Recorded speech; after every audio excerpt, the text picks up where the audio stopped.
In 1819, in Charleston, South Carolina, a single, fog-shrouded night of two births became the unholy genesis of a deception that would poison an American bloodline for half a century. On the Blackwood estate, a place of obscene wealth built on rice and human souls, two women, one a French aristocrat, the other her personal slave, were bound by a secret that would demand a blood sacrifice from generations yet unborn.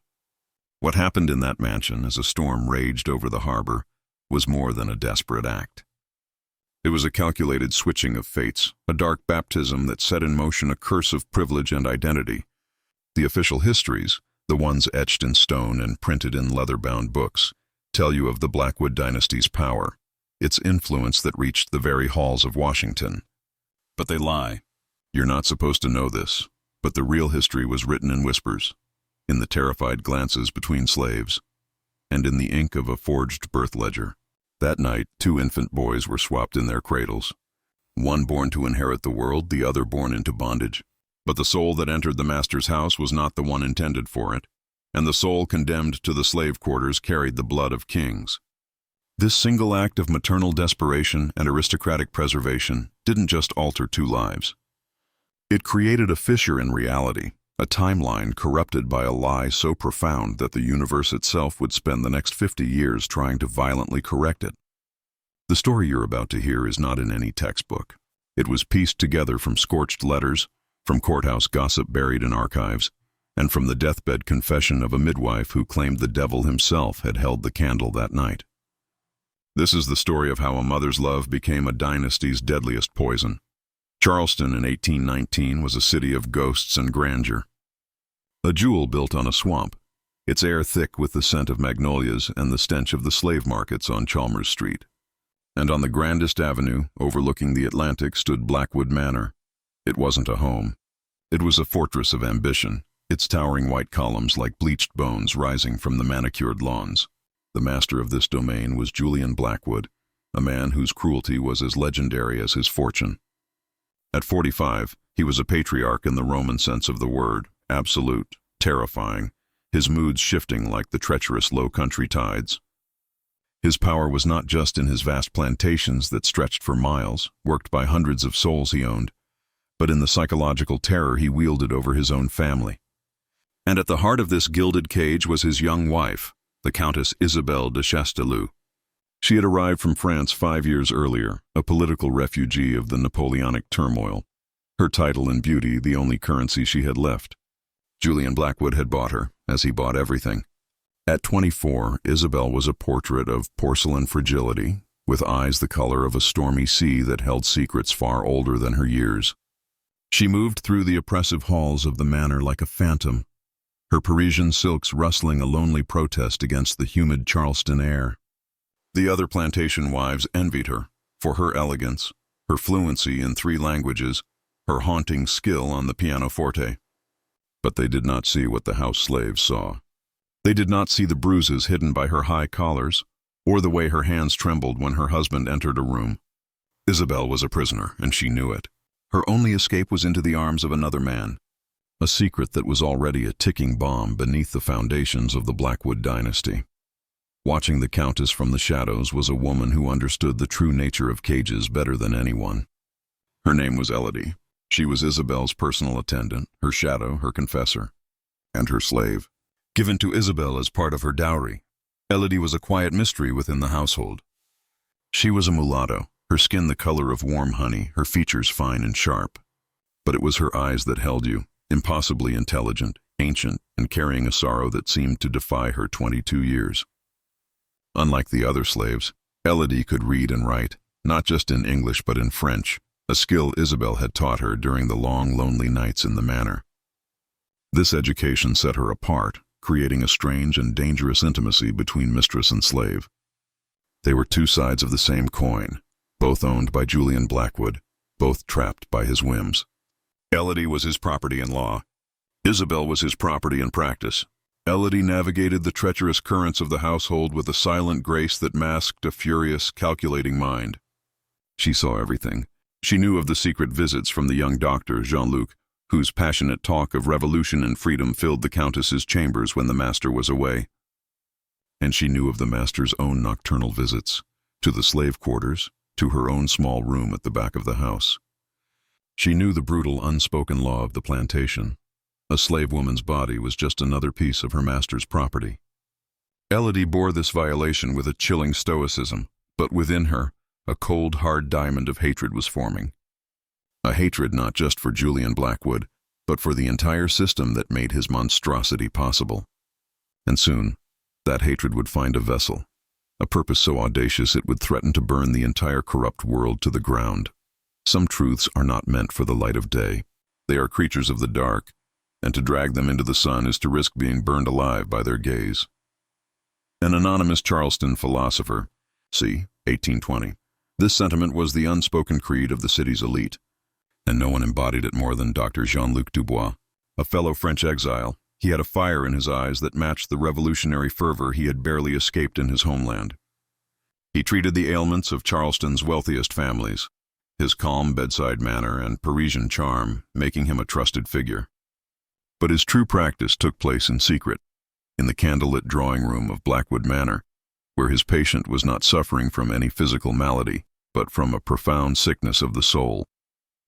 His visits to Countess Isabel began as a professional courtesy, a chance for two displaced souls to speak their native tongue. But soon, their shared language of loneliness and intellectual curiosity blossomed into something far more dangerous. They spoke of poetry, of Voltaire, of a world where a person's worth wasn't measured by their bloodline or their property. For Isabel, these conversations were a lifeline, a reminder of the woman she had been before she became Julian Blackwood's prized possession. For Jean-Luc, a man who secretly despised the slave-owning aristocracy he served, Isabel was a symbol of the beauty and intelligence being crushed by this brutal new world. Their affair was inevitable, a reckless act of defiance against the suffocating order of their lives. It was a love born in whispers, consummated in stolen moments while the master of the house was away, overseeing the slow, grinding death of his workforce in the rice fields. They were playing with fire, and they knew it. But in that oppressive darkness, even the brief, destructive flame of a forbidden passion felt like the sun. By the autumn of 1818, the consequences of these secret rebellions began to take physical form. 2 women in Blackwood Manor carried children who would be born into a world of lies. Isabel's pregnancy was announced with great fanfare. Julian Blackwood, arrogant and unsuspecting, celebrated the coming of his heir, a son to carry the Blackwood name and inherit his empire of misery. He hosted lavish parties, accepting the congratulations of his peers, all while the real father, Dr. Jean-Luc Dubois, would attend and offer his own quiet-coded felicitations to the Countess, his eyes betraying a mix of terror and triumph. Can you imagine the psychological torment? To smile and accept praise for a child you know will expose you as a fraud, a child whose very existence could get you and your lover killed. Isabel played her part perfectly, the glowing, expectant mother.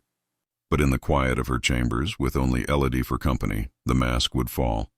She was terrified. She knew Julian was a man of monstrous pride. An heir who did not bear his resemblance would not just raise questions. It would ignite a firestorm of vengeance that would consume them all. Meanwhile, a quieter, more ominous change was happening in the slave quarters. Elodie, too, was pregnant.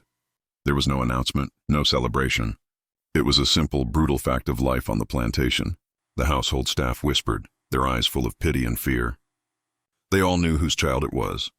Julian Blackwood's nocturnal visits had borne their inevitable bitter fruit. Elodie faced her own terrifying calculus. Her child, the son of the master, would be born a slave, a living, breathing symbol of her violation, destined to a life of bondage, perhaps even to be sold away from her on a whim. 2 mothers, one in a silk canopy bed, the other on a straw pallet, were facing impossible futures. And as their bodies grew, so did a desperate, unspoken connection between them. A shared understanding that the survival of their children might require an act that would defy God and man. The winter of 1819 descended on Charleston with a damp, bone-chilling cold. The Spanish moss hanging from the live oaks looked like gray, skeletal fingers in the mist. Inside Blackwood Manor, the atmosphere was even colder. The 2 pregnancies, progressing in parallel, created an unbearable tension that seeped into the very walls of the house. Isabel grew increasingly reclusive. Her delicate condition a convenient excuse to avoid Charleston society and the probing eyes of its matrons. She spent her days in the library, not reading, but staring out the window at the bleak winter landscape, one hand resting on her swollen belly. Her conversations with Jean-Luc became less about poetry and more about frantic, whispered plans. He urged her to confess, to flee with him to the north. "We can escape this, Isabel," he would plead. "We can raise our child in freedom." But she knew better. There was no escape from a man like Julian Blackwood. His reach was too long, his vengeance too absolute. "He would hunt us to the ends of the earth," she'd reply, her voice a dead, emotionless whisper. "And he would not stop until we were both destroyed, and the child with us." Elodie, on the other hand, became even more silent, more watchful. Her pregnancy was a brand, a mark of the master's ownership that was visible to all. She endured the knowing smirks of the overseer and the pitying glances of the other slaves. But her apparent submission was a mask. Inside her mind was a whirlwind of cold, hard calculation. She had seen other slave mothers, their light-skinned children sold off to distant plantations to avoid awkwardness in the main house. She had seen their spirits break. She would not break. She began to hoard things. A small, sharp knife hidden in the floorboards of her room, a collection of herbs from the garden known to induce deep sleep, a detailed mental map of the manor's secret passages. She didn't know how she would use these things yet, but an instinct for survival, honed by a lifetime of oppression, told her she needed to be ready. She was no longer just a victim. She was a mother preparing for war. There's an old Gullah proverb whispered in the Low Country: "The night knows things the day can't bear to remember." On the evening of March 15th, 1819, the night knew everything. A tempest, born somewhere in the warm, violent waters of the Caribbean, slammed into Charleston without warning. It was a storm of biblical proportions. Wind screamed through the oaks, tearing at the manor's shutters. Rain fell in horizontal sheets, and lightning split the sky, illuminating the churning black water of the harbor in stark, terrifying flashes. It was as if nature itself was raging against the secrets held within Blackwood Manor. For on that night, both women went into labor. Isabel's began first, a low, cramping pain that intensified with the rising wind.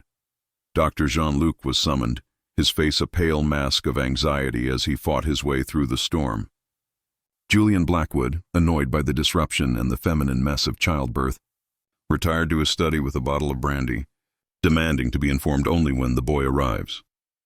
In the master bedroom, a scene of opulent horror unfolded. Isabel, drenched in sweat, gripped the silk sheets, her cries swallowed by the thunder.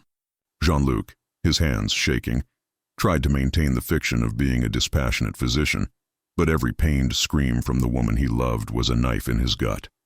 Just 100 yards away, in a small, damp cabin behind the main house, Elodie's labor began. There was no doctor for her, only an old midwife named Mama Neen, whose hands were as gnarled as cypress roots, but whose knowledge of birth was deeper than any physician's. Elodie's struggle was silent. She bit down on a strip of leather, her pain a private, sacred agony. She refused to give the storm or the man who had caused her condition the satisfaction of a single cry. As the hours wore on, the two births became a strange, synchronized ritual, separated by class and race, but united by the storm and the terrible, unspoken truths that had brought them to this night. Just before 3 a.m., as the eye of the storm passed over Charleston, creating a pocket of eerie, unnatural calm, Isabel's child was born. The room was silent except for the ragged sound of her breathing and the distant drip of rain. Jean-Luc held the infant up to the candlelight, and in that moment, the full weight of their catastrophe became clear. It was a girl. A beautiful, healthy girl with a dusting of dark, curly hair and skin the distinct, unmistakable shade of olive. It was his child, his daughter. The evidence of his and Isabel's betrayal was right there, breathing in his hands. He looked at Isabel, whose eyes were wide with a mixture of love and absolute terror. They both knew. The instant Julian Blackwood laid eyes on this child, their lives were over. This baby, this innocent product of their love, was a death sentence. The joy of a new life was instantly eclipsed by the certainty of death. "What do we do?" Isabel whispered, her voice cracking. "He will kill us." "He will kill her." Jean-Luc, a man of science and reason, had no answer. All his knowledge, all his revolutionary ideals, were useless against the brutal reality of the man who was waiting downstairs for his son and heir. For a moment that stretched into an eternity, they just stared at the baby, their shared secret made flesh. The silence of the storm's eye was more terrifying than the wind had been. It was the silence of judgment, the silence of a life that had just begun and was already forfeit. The calm before the coming execution. Honestly, what would you do? You're not just a spectator here, you're part of this. Feel that desperation, because what happened next was born from that very feeling. Less than an hour later, as the wind began to howl once more, Elodie's son was born. Mama Neen cleaned the infant and swaddled him in a rough cotton blanket, her face unreadable in the flickering lamplight. She handed the baby to Elodie, and as Elodie looked at her son for the first time, her breath caught in her throat. It was a boy, and he was fair, shockingly fair. His skin was pale, his features sharp, and as he opened his eyes, she could see they were the cold, piercing blue of his father, Julian Blackwood. The family resemblance was undeniable, a cruel joke played by genetics. This child, born of violence and into slavery, looked more like the master of the house than any legitimate heir ever could. He was the perfect image of a Blackwood. In that instant, as she held this child who was both her salvation and her curse, a thought, cold and brilliant and terrifying, began to form in Elodie's mind. It was a thought so audacious, so contrary to the entire order of the world that it felt like a form of madness. But it was also a thought that held the glint of impossible justice. She looked from her fair-skinned son to the main house, its windows glowing like malevolent eyes in the stormy darkness. She thought of the Countess and her secret. She thought of her own violated body and the life of bondage that awaited her child. And she knew with a certainty that settled deep in her bones that this night was not an ending. It was a beginning. The storm wasn't just a backdrop to their suffering. It was a distraction, an opportunity, a chaotic, violent canvas on which she could paint a masterpiece of revenge and survival. Her mind, sharp and honed by years of silent observation, began to work, piecing together a plan that was as monstrous as it was genius. A plan that would require the complicity of the very people who had oppressed her. The idea was so insane it could only have been born in a moment of absolute desperation. It was Jean-Luc who first gave it voice, his mind reeling as he stared at the dark-haired daughter in his arms.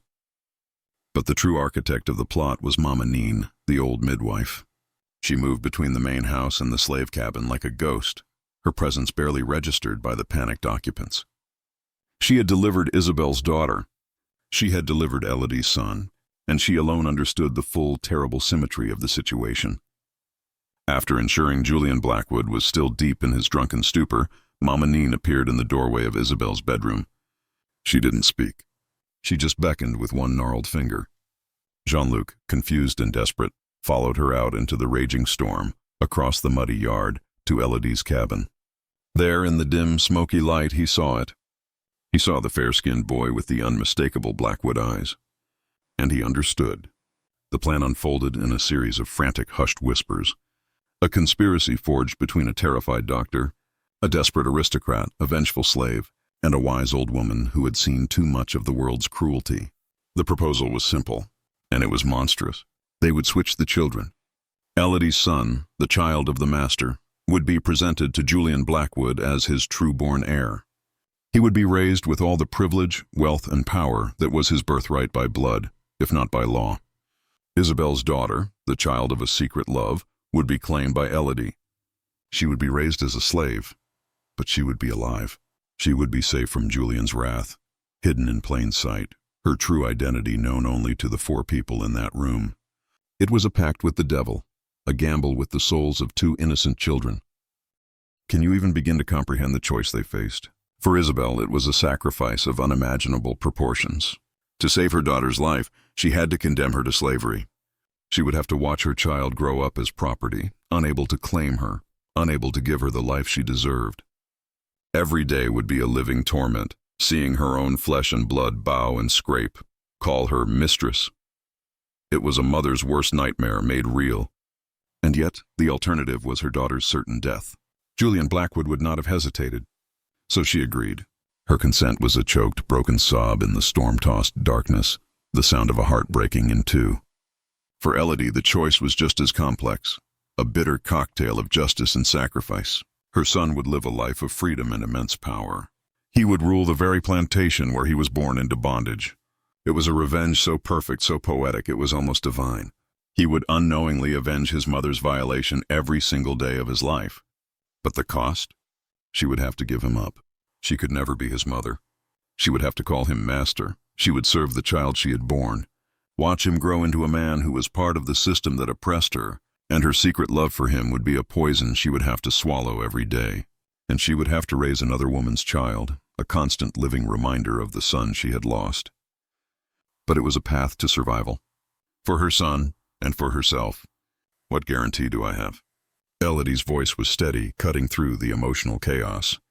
That you won't just take my boy and cast me and this girl aside? Isabel met her gaze, and for the first time, the two women were not mistress and slave, but simply mothers.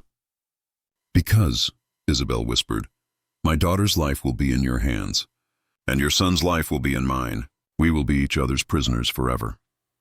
The deepest secrets are not hidden in locked chests or buried in the earth. They are hidden in plain sight, disguised as the ordinary. This was a rumor whispered among the Charleston elite, a knowing nod to the countless skeletons hidden behind the grand facades of their mansions.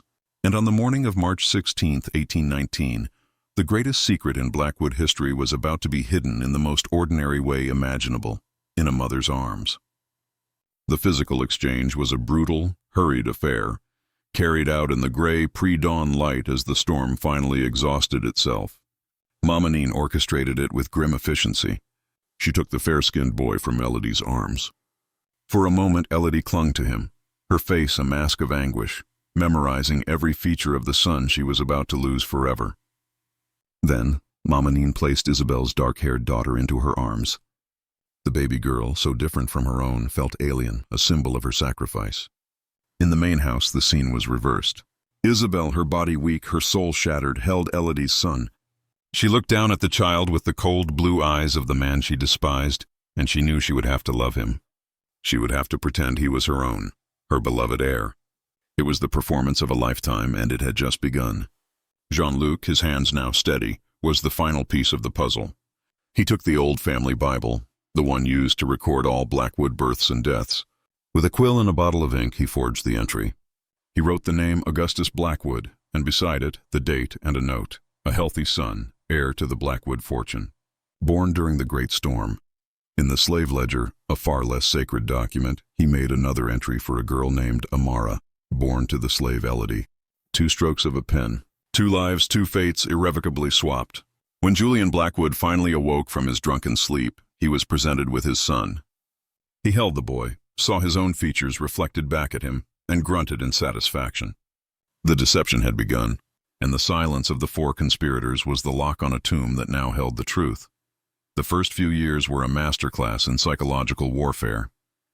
The lie settled over Blackwood Manor like the humid summer air, thick, suffocating, and inescapable. Young Augustus, raised as the heir, was doted on by his father.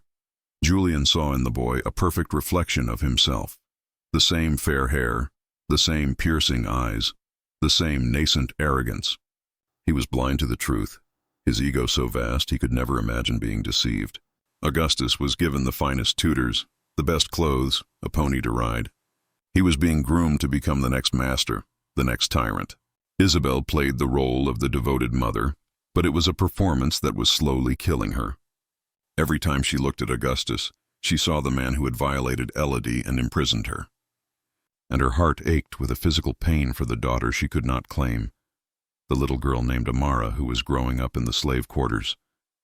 She found excuses to visit the quarters, bringing extra food or old clothes, her eyes always seeking out the small, dark-haired girl who played in the dirt. These brief, stolen glances were both her only comfort and her greatest torture. Amara was being raised by Elodie, who loved the child with a fierce, protective love born of shared sacrifice. But for Elodie, the pain was reversed. Her greatest torment was in the main house. As a trusted servant, she was often in the presence of Augustus. She had to dress him, serve him his meals, and listen to him call another woman mother. She had to watch as Julian Blackwood praised the boy, his own unacknowledged son, for his good bloodline. The bitter irony was a constant poison in her veins. She would see the boy fall and scrape his knee, and her body would lurch forward with a mother's instinct, an instinct she had to violently suppress. Can you imagine that internal battle, every single day, for years? To love a child you cannot touch and to serve him as his property. The two children grew, and the differences in their fates became a stark, daily reality. Augustus was taught to read Latin and Greek. Amara was taught to scrub floors and serve meals. Augustus learned to ride and shoot. Amara learned to be silent and invisible. Yet despite the chasm that separated their worlds, an unnatural bond began to form between them. They were drawn to each other, an invisible thread of shared history and swapped blood connecting them. Augustus, a lonely child in the vast, cold manor, would often sneak away to the slave quarters to find Amara. He didn't understand why, but he felt more comfortable with the quiet, serious slave girl than with the children of his own class. They would sit together in silence for hours, a strange, shared melancholy hanging between them. He would bring her stolen sweets from the kitchen. She would show him where the wild birds nested. Isabel, watching them from a distance, felt her heart tear. She saw it for what it was, the universe trying to correct itself. Brother and sister, separated by a monstrous lie, were finding their way back to each other. But this bond was also a terrible danger. It drew attention. Julian Blackwood noticed his son's unhealthy fascination with the slave girl. "It is unseemly for an heir to be playing in the dirt with property," he bellowed at Isabel one evening. "Put a stop to it. The girl is a distraction." Isabel knew this was a warning. The children's innocent connection was a threat to the entire deception. She had to sever it. She had to reinforce the lie that was already destroying her. So she began to punish Augustus for visiting the quarters, and she instructed the overseer to give Amara more work, to keep her too busy to play. She was forced to become the enforcer of her own daughter's subjugation. It was a new layer of hell, and she descended into it, her sanity fraying with every passing day. By the time Augustus was 7 and Amara was 6, the deception was beginning to fray at the edges. Not because of any single event, but because of the slow, corrosive pressure of the lie itself. The conspirators were breaking under the strain. Jean-Luc Dubois, the doctor, was haunted by what he had done. He saw the faces of the children in his nightmares. He had saved a life, yes, but he had also enabled a monstrous injustice.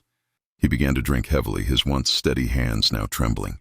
His visits to the manor became less frequent, his guilt a palpable presence in the room. He couldn't bear to look at Augustus, the boy who should have been a slave, or at Isabel, the woman he had loved and now saw only as a co-conspirator in a crime against nature. He was a man drowning in his own conscience. Isabel, meanwhile, was becoming a ghost in her own home. She suffered from terrible migraines and fainting spells. She would spend days locked in her room, weeping. Julian Blackwood dismissed it as female hysteria, a weakness inherent in her aristocratic French blood. He had no idea that his wife was being consumed by a grief so profound it was literally sickening her. Her only solace was in small secret acts of rebellion. She began to teach Amara to read in secret, using the same methods she had once used with Elodie. In the dead of night, in a hidden corner of the library, mistress and slave girl would huddle over a book, a flickering candle illuminating the forbidden act. It was an incredibly risky move, but Isabel couldn't help herself. She had to give her daughter something, some piece of the world that had been stolen from her. Elodie knew about the secret lessons, and she allowed them, though her heart was heavy with fear. She saw the danger, but she also saw Isabel's desperate need to be a mother. Elodie herself had found a different way to cope. Her hatred for Julian Blackwood had crystallized into a long-term strategy. She was playing a long game. Every secret she overheard, every business dealing discussed at the dinner table, every weakness she observed in her master, she filed it away, waiting for the day when that information could be used as a weapon. A secret, once spoken, ceases to be a secret. It becomes a weapon, and weapons, by their nature, are meant to be used. This chilling line was found in the charred diary of a Charleston judge who took his own life in 1825, a year that would prove pivotal for Blackwood Manor. It was the year Julian Blackwood made a decision that would shatter the fragile equilibrium of their deception. He had secured a lucrative contract with a sugar planter in Louisiana, and as part of the deal, he agreed to sell a dozen of his surplus slaves. The selection was left to his overseer, a brutal man who harbored a grudge against Elodie for her perceived arrogance and closeness to the Countess. To punish Elodie, he put her daughter, Amara, on the list. When Isabel learned of this, she flew into a panic that bordered on madness. She confronted her husband, begging him to spare the girl. She offered to buy her, to do anything. Her reaction was so extreme, so far beyond what was normal for a mistress concerning a single slave child, that it finally planted a seed of suspicion in Julian Blackwood's cold, calculating mind. "Why does this one child mean so much to you?" he asked, his eyes narrowing. "She is just property like all the others." Isabel, realizing her mistake, quickly backtracked, inventing a story about a promise she had made to Elodie. But the damage was done. Julian, his pride pricked by his wife's strange obsession, became intractable. "The girl goes," he said, his voice final, "and you will learn not to question my decisions about my property." The news fell like a death sentence. The pact, which had been made to keep the girl alive and safe, was now leading directly to her being sold away, sent to the living hell of a Louisiana sugar plantation, a place from which no one ever returned. The conspirators had been outmaneuvered by the casual cruelty of the man they had sought to deceive. The night before the sale was a waking nightmare. The four people who shared the secret were trapped in their own private hells. Isabel, locked in her room, was a wreck of hysteria and grief. She had condemned her own daughter. The guilt was a physical entity, choking her, crushing her. Jean-Luc was summoned, not as a lover, but as a physician. He found Isabel on the floor, weeping uncontrollably. He tried to sedate her, but his hands shook so badly he could barely handle the syringe. He looked at the woman he had once loved, now a broken shell, and he saw his own ruin reflected in her eyes. Their passion had led to this, to a child being sold into a fate worse than death. Down in the slave quarters, a different kind of drama was unfolding. Elodie held Amara, who was sleeping, unaware of the fate that awaited her. For 7 years, Elodie had raised this child as her own. She had poured all her frustrated maternal love, all the love she couldn't give her own son, into this girl. And now she was being taken away. The injustice was so profound it transcended anger and settled into a cold, diamond-hard resolve. She would not let it happen. She went to Mama Neen's cabin. The old midwife was sitting in the dark, rocking slowly in her chair, as if she had been waiting. "There is only one way," Mama Neen said, her voice a dry rustle of leaves. "The master's pride is the lock. His suspicion is the key." Elodie understood. The only person who could stop the sale was Julian Blackwood himself. And the only way to make him do that was to give him a reason that served his own monstrous ego. They had to trade one secret for another.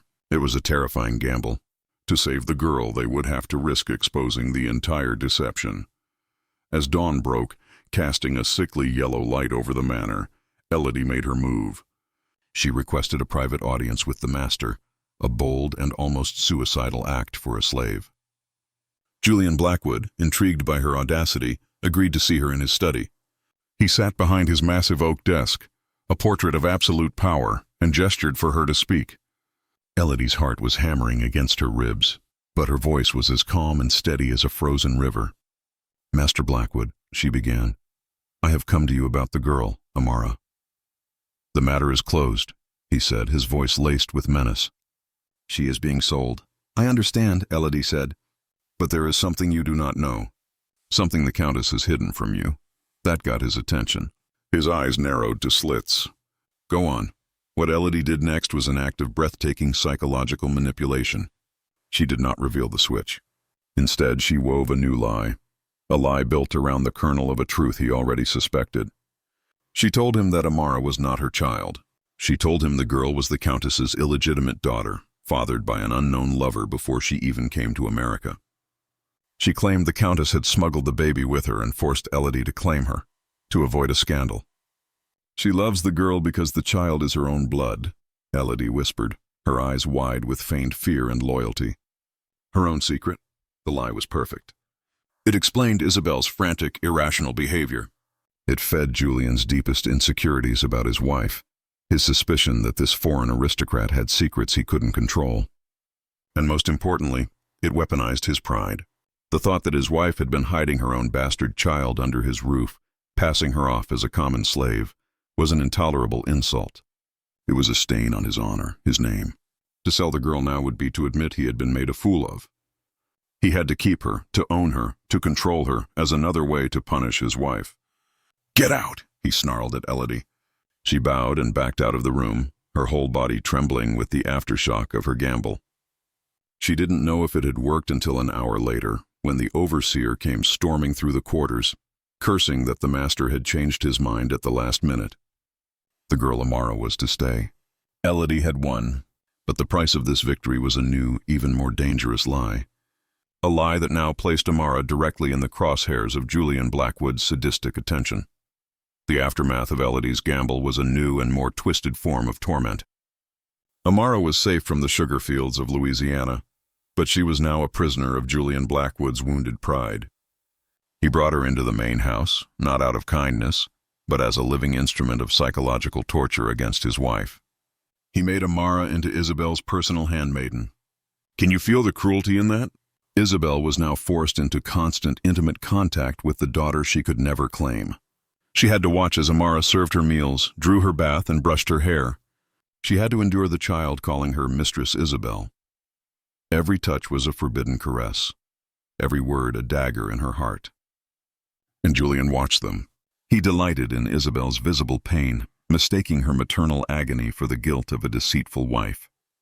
He would praise Amara in front of Isabel, commenting on the girl's fine features or natural intelligence, his words dripping with sarcastic insinuation, each one a calculated blow meant for his wife. Amara, now 8 years old, was old enough to sense the suffocating tension. She was terrified of the master, confused by the mistress's silent, sorrowful gaze, and increasingly isolated from Elodie and the other slaves. She was caught between two worlds, belonging to neither. For Augustus, the change was equally bewildering. The girl who had been his only friend was now a constant presence in the house, but she was different. She was no longer the playmate from the quarters. She was a servant, silent and afraid. The invisible wall of class and race which they had once ignored was now a solid, unbreachable barrier. He would try to talk to her, but she would only look down at the floor and murmur, "Yes, young master." The easy, innocent connection they had shared was gone, replaced by a rigid formality that felt wrong, unnatural. He began to feel a simmering resentment, a confusion that would soon curdle into suspicion. He couldn't articulate it, but he felt that something was deeply broken in his family, a lie so fundamental that it warped every relationship, every interaction within the walls of Blackwood Manor. A historical rumor from this period speaks of shadow children on plantations, children of masters and slaves whose parentage was an open secret, who existed in a liminal space between the big house and the slave quarters, belonging to both and neither. Amara had become such a child, but her secret was darker than anyone could imagine.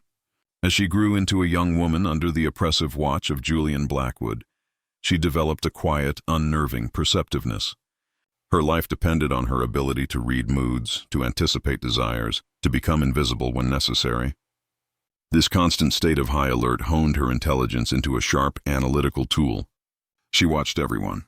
She saw the way the Countess's eyes followed Augustus, with a strange, almost clinical distance, devoid of genuine maternal warmth. And she saw the way those same eyes would rest on her, filled with a desperate, unspeakable longing. She saw the way Elodie, her supposed mother, would look at Augustus when she thought no one was watching, with a fierce, possessive pride that was far more maternal than Isabel's ever was.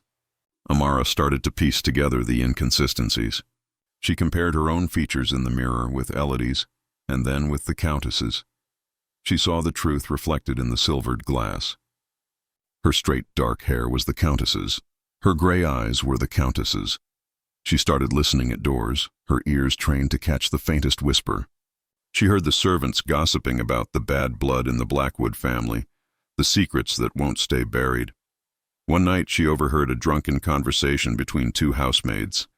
"The boy looks just like the master," one slurred. "But the mistress, she looks at that little slave girl like she's looking at her own soul." Amara didn't understand everything, but she understood this. She was not who they said she was. Her entire life was a lie. This realization did not come as a sudden shock, but as a slow, creeping dread, a cold certainty that settled in her bones. She was not a slave by birth. She was something else, and the quest to find out what that was would become the silent, all-consuming purpose of her young life. While Amara was uncovering the lie from within, Augustus was beginning to attack it from without. By the age of 13, he was no longer the lonely boy seeking a friend in the quarters. He was becoming a product of his environment, arrogant, intelligent, and deeply suspicious. His father was grooming him to be a master, teaching him law, finance, and the brutal calculus of managing human property. But Augustus's sharp mind was a double-edged sword. He began to apply the same analytical skills his father taught him to his own family. He noticed the inconsistencies that Amara had seen, but he interpreted them through the lens of power and inheritance. He saw the coldness in his mother's eyes and wondered if she was hiding something that could threaten his position as heir. He saw his father's open contempt for his mother and his cruel, obsessive attention toward Amara, and he sensed a hidden drama that involved his own legitimacy. He began his own investigation. He spent hours in the manor library, poring over old family records, land deeds, and correspondence. He was looking for a crack, a flaw in the official narrative of his life. His tutors praised his diligence, thinking he was studying his family's history. In reality, he was searching for its lies. The first major break came when he found a collection of his mother's old letters, tied with a faded blue ribbon, hidden in a locked drawer of her writing desk. He picked the lock. The letters were from Dr. Jean-Luc Dubois, written in the years after the children's birth. Most were filled with poetic nonsense and philosophical ramblings, but one, written in a shaky, alcohol-fueled script, stood out. "The boy is a constant reminder of our sin," it read. "And the girl. To see her in bondage is a torment I can no longer bear. We have created a monster, Isabel. A lie that lives and breathes and will one day consume us all." Augustus's blood ran cold. The boy, the girl, a sin, a lie.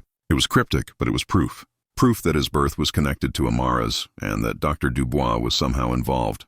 The doctor had moved away years ago, fleeing his own conscience. But Augustus now had a name.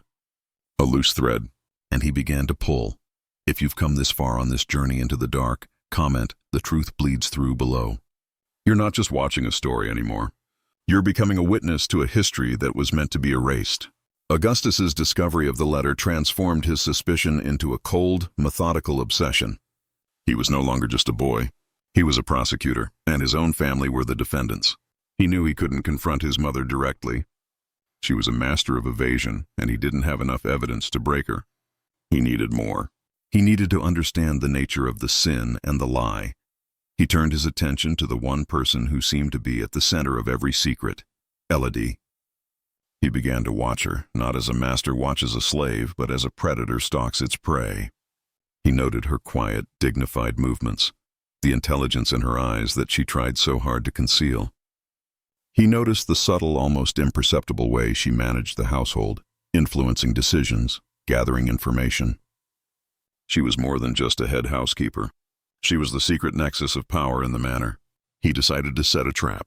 He knew that Elodie, Isabel, and the long-gone Dr. Dubois were connected. He needed to force a reaction. He began to talk openly at the dinner table about his interest in medicine and his admiration for the work of Dr. Dubois. He would ask his mother questions about the doctor, watching Elodie out of the corner of his eye as she served the food. He saw it, a flicker of fear in her otherwise stoic expression, a slight tremor in her hand as she poured the wine. He knew he was on the right track. His next move was even more audacious. He feigned a sudden illness, a mysterious fever that no local doctor could diagnose. He insisted over his mother's frantic objections that they must try to contact Dr. Dubois, the only man who had ever understood his delicate childhood constitution. It was a brilliant piece of psychological theater. He was forcing his mother to either produce the doctor or reveal why she couldn't. The panic in Isabel's eyes was palpable, but it was Elodie's reaction that confirmed everything. That night, Augustus saw a stable boy ride out from the manor at breakneck speed. He knew with absolute certainty that a message was being sent. Not to find Dr. Dubois, but to warn him. The warning message never reached Jean-Luc Dubois. By a cruel twist of fate, the doctor had died a week earlier in a cholera outbreak in New Orleans, his secrets and his guilt taken with him to a pauper's grave.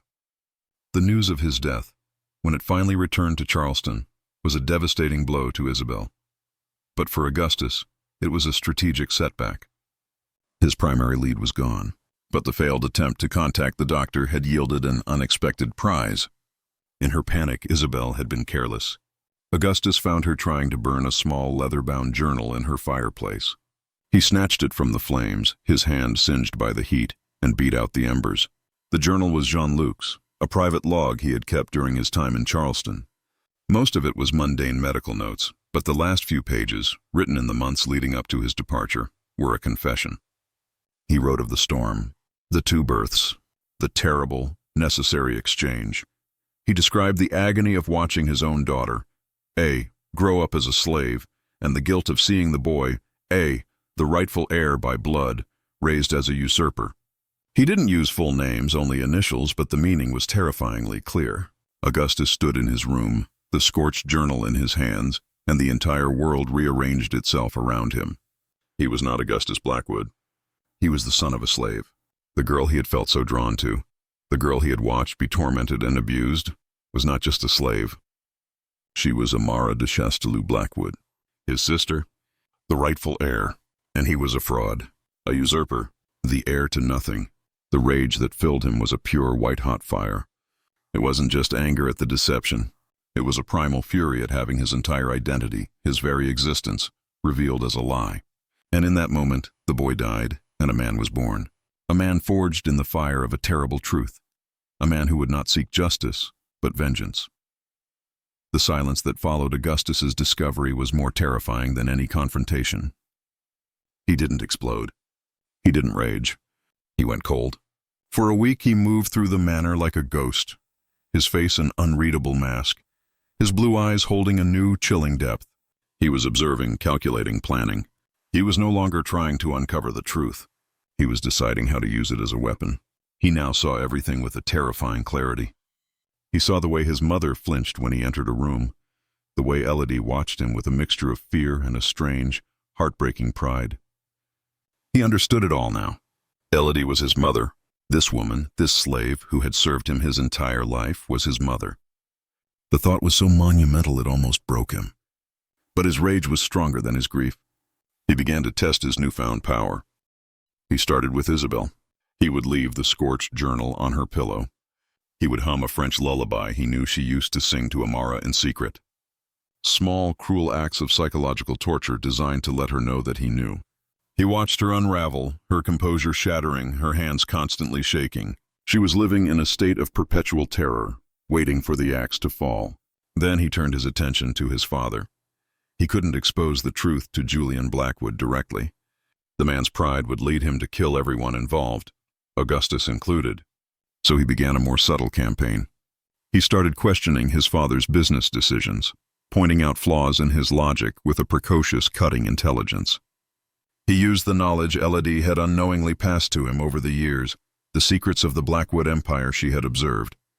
He was proving himself to be more of a Blackwood than Julian had ever hoped, even as he was plotting to destroy the name forever. It was a terrifying high-wire act.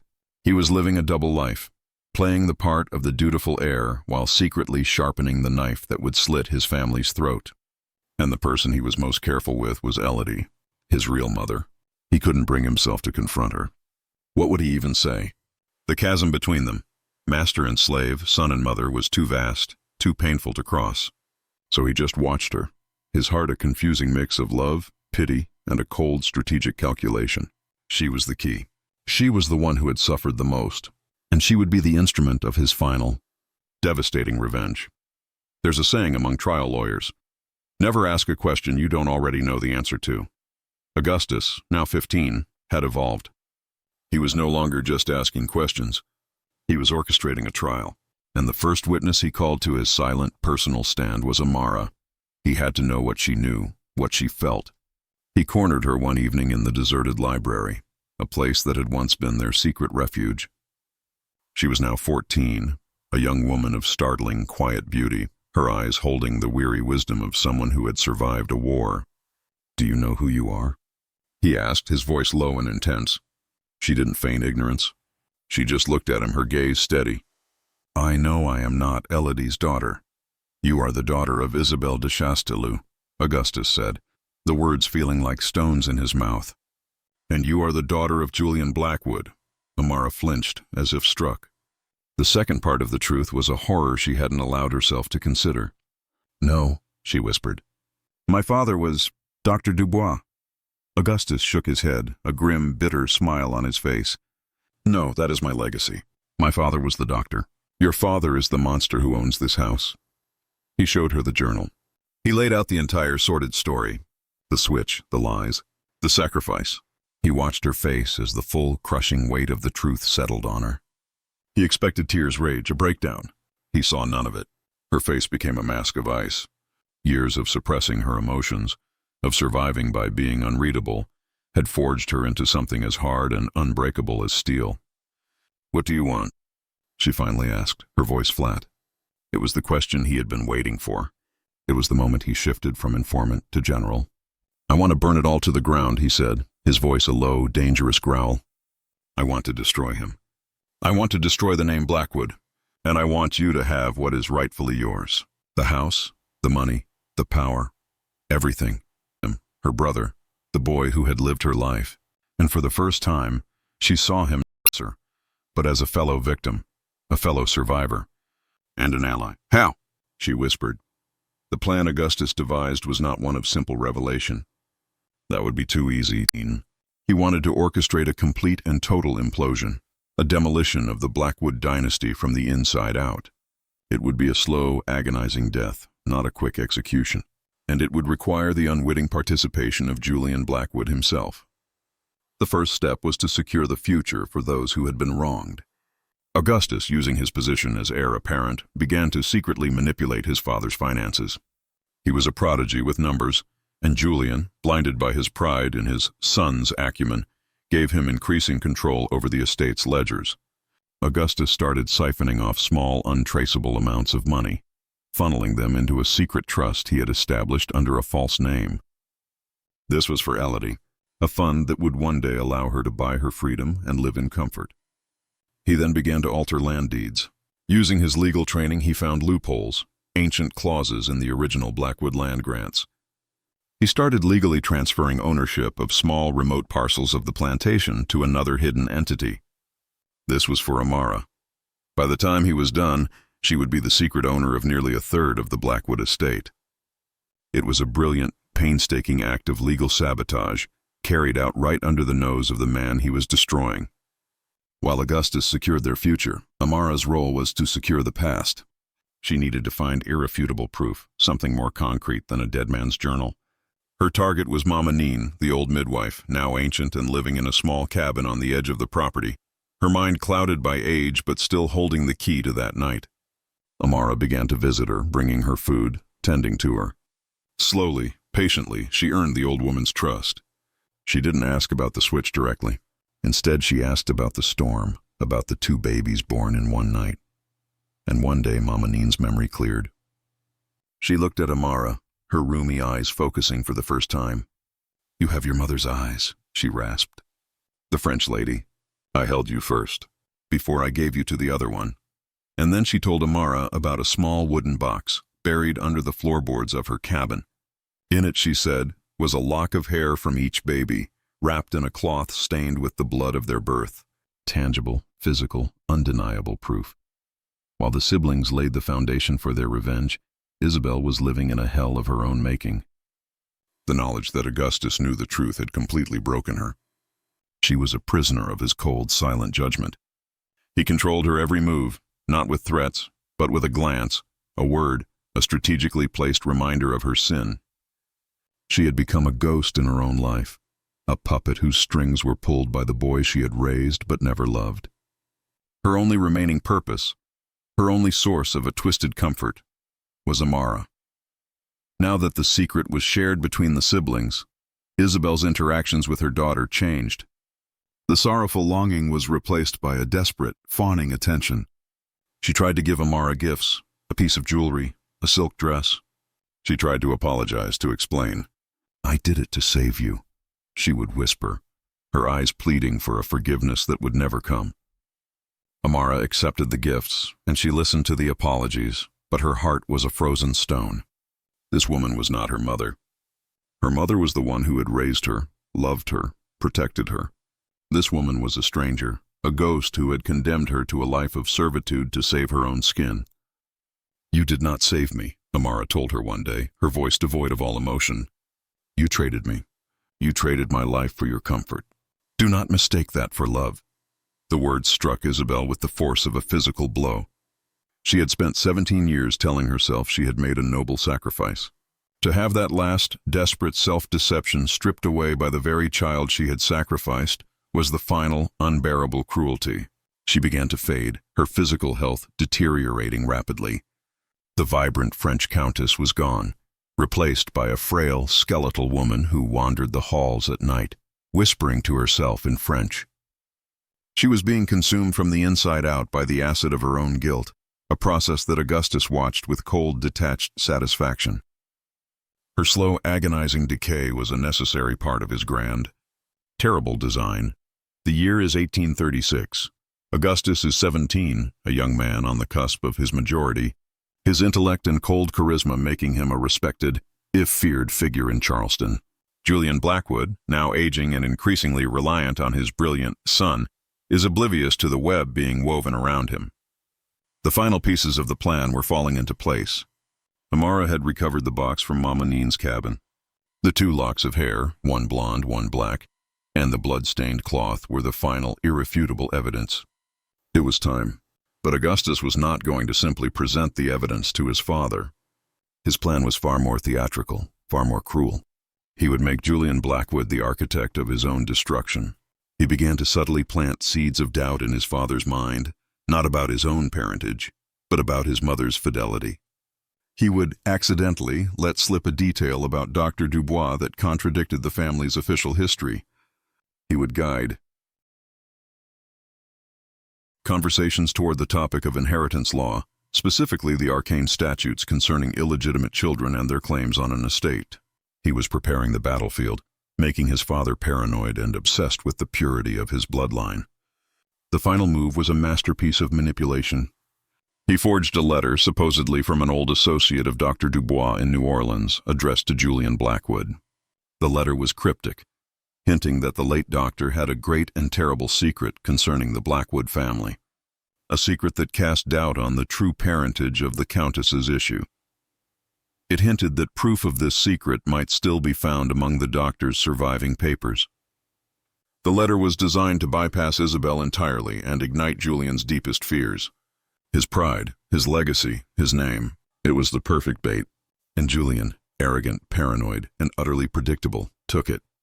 He became consumed with the idea that Isabel had not only been unfaithful, but that her infidelity had produced a bastard who was poised to inherit his entire fortune. The irony was exquisite. In his rage to root out a false betrayal, he was about to unearth a true one, a truth far more monstrous than he could ever imagine. "Hell is truth seen too late," wrote the English poet Thomas Hobbes. For Julian Blackwood, hell was about to arrive. Consumed by the poison in the forged letter, he launched a furious, secret investigation. He bypassed Isabel completely, his contempt for her now absolute. He went straight to the source of all the household's secrets, Elodie. He summoned her to his study, the same room where he had asserted his dominance over her for nearly 2 decades. But this time, the power dynamic had subtly shifted. She knew what was coming. Augustus had prepared her. Julian demanded to know everything about the Countess and Dr. Dubois. He threatened her, cajoled her, offered her freedom. He was a man possessed, desperate to confirm the suspicion that his heir was not his own. Elodie played her part with breathtaking skill. She feigned terror, reluctance, and a deep, abiding loyalty to the master. Then, with crocodile tears, she confessed. She told him the story she had invented years ago to save Amara from being sold. She told him that Amara was the Countess's secret, illegitimate daughter. "The boy, Master Augustus, he is your true son," she lied, looking him straight in the eye. "It is the girl who carries the bad blood." This was the critical misdirection. Julian seized on this truth with savage glee. It confirmed his suspicions about his wife and validated his own gut feelings. It explained everything: Isabel's obsession with the girl, her melancholy, her deception. And it meant that Augustus, his brilliant, ruthless son, was indeed his own. He felt a surge of triumph. He had uncovered the rot in his own house. Now he would cut it out. He decided to stage a grand public humiliation. He would call a family meeting with his lawyer and his priest present. He would confront Isabel with her crime, disown the girl Amara, and cast them both out, cleansing his house of their tainted presence forever. He was walking directly into the trap Augustus had so carefully laid for him. The day of the reckoning arrived. The drawing room of Blackwood Manor was staged like a courtroom. Julian Blackwood sat at the head of the room, his face a thunderous mask of self-righteous fury. His lawyer sat beside him, shuffling papers. A bewildered priest stood by the fireplace. Isabel, frail and trembling, was forced into a chair opposite him. She had no idea what was happening, only that it was the end. Augustus stood near his father, his face a mask of calm, dutiful support. Amara and Elodie stood by the door, as was their place, silent and watchful witnesses. "I have summoned you all here," Julian began, his voice booming, "to witness the end of a lie that has poisoned this family for 17 years. He turned his venomous gaze on Isabel. "I know about your daughter," he spat. "I know about the bastard child you have kept hidden under my roof." Isabel stared at him, confused and terrified. She thought he meant her child with Jean-Luc, but that child was Augustus, who stood beside him. Julian then pointed a trembling finger at Amara. "This slave girl, your secret progeny. You thought you could make a fool of me." He then launched into a tirade, laying out the evidence Elodie had fed him. He formally disowned Amara. He declared Isabel a disgraced adulteress and banished her from his house. It was a moment of supreme triumphant cruelty. He had asserted his power, cleansed his bloodline, and humiliated his wife. He turned to Augustus, a proud gleam in his eye. "Now, son, the house of Blackwood is clean. Our legacy is secure." And that was the moment Augustus chose to spring the trap. "No, father," Augustus said, his voice quiet but carrying through the stunned silence of the room. "The house is not clean, and you have identified the wrong bastard." The silence that followed was absolute. Julian Blackwood stared at his son, his mind unable to process the words. "What did you say?" he whispered. "I said you are a fool," Augustus replied, his voice losing its quiet tone and gaining a hard, sharp edge. "You have been so obsessed with Mother's imagined infidelity that you failed to see the real treason, the one that happened right under your nose." He then walked over to Amara, took her hand and led her to the center of the room. "This is not Isabel's illegitimate daughter," he announced to the stunned audience. "This is Amara de Chastellux Blackwood, your daughter, your only child, and the rightful heir to this entire estate." Julian's face went from red to a deathly pale. "You're mad," he stammered. "No," Augustus said. "I am simply telling the truth. A truth you were too arrogant to ever see." He then presented his evidence. He brought forth Mama Neen, who, coached by Amara, gave a lucid and damning account of the night of the storm and the switch. He produced the wooden box with the locks of hair and the blood-stained cloth. He read the relevant passages from Dr. Dubois' journal. It was an avalanche of proof, undeniable and devastating. Then came the final, most brutal blow. Augustus turned to his father, a look of pure, chilling hatred in his eyes. "And as for me," he said, "I am the bastard. I am the son of Dr. Jean-Luc Dubois and the Countess Isabel, but I am not the heir. I am the son of a slave." He pointed to Elodie, who stood straight and proud by the door. "That is my mother, the woman you raped and enslaved, the woman whose child you unknowingly raised as your own." Julian Blackwood made a choked, gurgling sound. He clutched his chest, his eyes wide with a horror that transcended rage. The entire foundation of his world, his name, his bloodline, his legacy, had just been obliterated. He had been living a lie, a pawn in a game orchestrated by his slaves and his own son. He collapsed to the floor, the massive, invincible patriarch, felled by a truth he could not bear. The aftermath was not a celebration of justice, but a quiet, somber unraveling. Julian Blackwood did not die from the stroke that felled him, but his life was effectively over. He was left paralyzed and speechless, a prisoner in his own body, forced to live in the ruins of the dynasty he had built. He would sit in a chair by the window, drooling, his eyes following Amara as she moved through the house, now its rightful mistress. It was a fate more cruel than any quick death. The legal formalities were handled quietly by the family lawyer, who, faced with the irrefutable evidence, had no choice but to correct the official records. Amara Blackwood was officially recognized. The secret trust funds and land deeds Augustus had created were activated. Elodie was formally manumitted, her freedom bought with the money her son had stolen for her. She was now a wealthy woman. Isabel, completely broken, was allowed to remain in the house, a pale ghost cared for by the daughter she had abandoned. She died a year later, of no discernible illness, but simply from a broken heart and a soul consumed by guilt. The story of the Blackwood switch became a whispered, scandalous legend in Charleston, a cautionary tale for the city's elite. But the public version was a sanitized fraction of the truth, a simple story of a shocking inheritance dispute. No one knew the true depth of the deception, the revenge, the cold, calculating brilliance of the boy who had orchestrated it all. And what of Augustus? He had achieved his revenge. He had destroyed his father and restored his sister's birthright. But victory was a hollow, bitter thing. He had burned down his own life in the process. He was no longer a Blackwood. He was not the son of a slave in the eyes of the law, but a man without a name, without a place. Charleston society, with its rigid racial and social codes, had no category for him. He was a paradox, an anomaly, and therefore an outcast. He had won the war, but in doing so, he had written himself out of the world. The siblings, now on the other side of their shared trauma, found that the truth did not heal them. It simply created new, more complex wounds. Amara was now the mistress of Blackwood Manor, but the house felt more like a tomb than a home.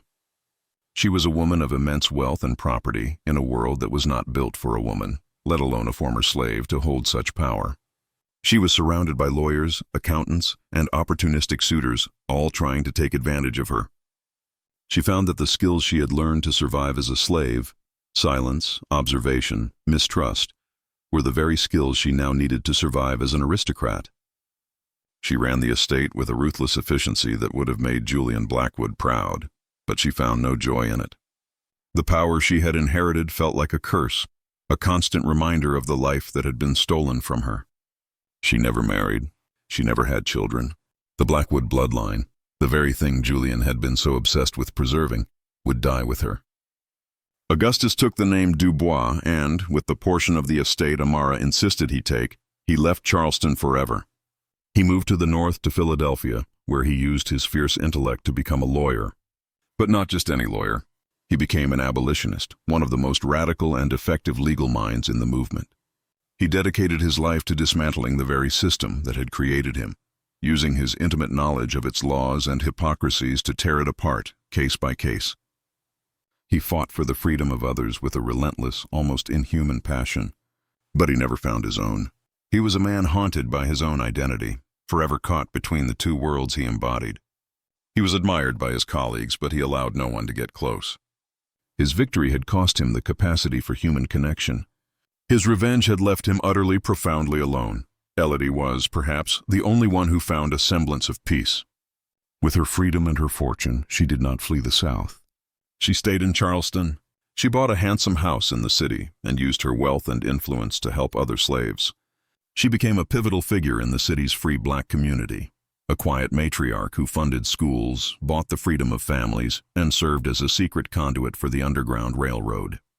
She had her revenge, not in the destruction of one man, but in the slow, patient building of a new world for her people. But her heart was never whole. She would receive letters from her son, the famous abolitionist lawyer in the North, formal and respectful, but never warm.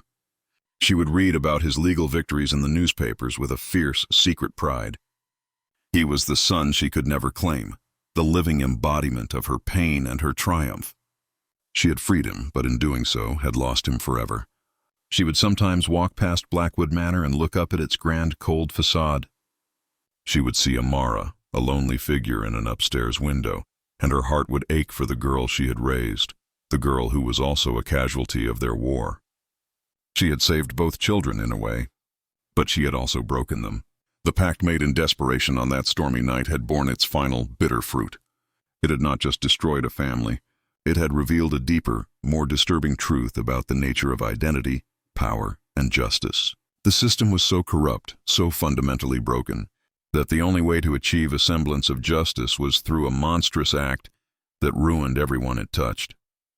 This story, this history, was never meant to survive. In the years after the Civil War, as the Old South crumbled and a new uncertain era began, a concerted effort was made to erase the Blackwood scandal from the official record. It was a stain, an embarrassment, a dangerous reminder of the fluidity of race and class that the new order wanted to forget. In 1923, a mysterious fire swept through the Charleston County Courthouse. It was ruthlessly efficient, destroying the wing that housed the deeds, wills, and court records from the Antebellum period. All the legal documents confirming Amara's inheritance, all the papers that hinted at the Great Switch, were turned to ash. The official cause was faulty wiring, but the whispers said otherwise. They said the descendants of Charleston's other elite families, terrified that similar secrets might lie buried in their own histories, had cleansed the record with fire. Blackwood Manor itself fell into disrepair after Amara's death. It was eventually torn down in the early 20th century to make way for a modern hotel. The land was scrubbed clean. The physical evidence of the family, their portraits, their furniture, their letters, all vanished, sold off, or destroyed. The story survived only as folklore, a ghost story told to frighten children, its sharp, terrible edges worn smooth by time and retelling. The names were changed, the facts distorted, until it was just another myth of the old, decadent South. History, as it is so often, was rewritten by those who had the power to burn the evidence. But fire can't burn everything. The truth doesn't live in paper and ink. It lives in the blood. It echoes down through generations. And sometimes, if you listen closely on a quiet night in Charleston, when the fog rolls in from the harbor, you can still hear it, whispering its terrible secrets from the bones of the city. So why does this story matter? Why unearth a secret that was so deliberately and violently buried? Because this was never just about one family, one pact, one monstrous deception. It was a glimpse into the very heart of the machine that built this country. It reveals the terrifying fragility of identity itself, how race, class, and destiny were not facts, but fictions, constructed and enforced by a system of power. Augustus and Amara were living proof that the lines between master and slave, between black and white, were not ordained by God or nature, but were drawn by men, for the benefit of men. And a line that can be drawn can also be erased or redrawn.